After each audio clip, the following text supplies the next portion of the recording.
మా కొట్టంపై నుండి నేతి బీర తీగ అంతా ఎండిపోయింది. నేతి బీరతో పాటు వంకాయ తీగ కూడా ఉండింది, రెండు ఎండిపోయినాయి. అందుకు కొట్ట మీద ఉండేదంతా పీకేసినాము.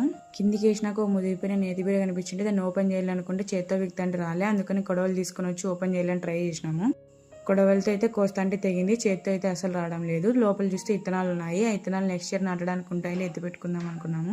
ఎవరైనా అడిగితే ఇచ్చేకైనా ఉంటాయి అని ఇత్తనాలు తీసి ఎత్తి పెట్టుకోవాలనుకున్నాము. ఓపెన్ చేస్తే దాంట్లో అంతా పీచు పీచు ఉంది.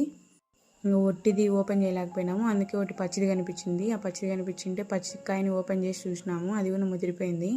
దాంట్లో ఉన్న ఇత్తనాలు బాగా లావైనాయి. పచ్చిది అయితే ఈజీగా తెగింది కొడవలతో. ఓపెన్ చేసి చూస్తే ఆ పీచ్ అంతా బయటకు వస్తుంది.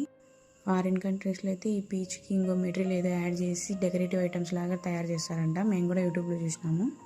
ఆ ఇత్తనాలన్నీ తీసేసి ఆ పీచ్ మెటీరియల్ ఉంది కదా దాన్ని వాడతారు. ఇంకా మేమైతే ఇత్తనాలన్నీ సేకరించినాం దాంట్లోకి. Thank you for watching.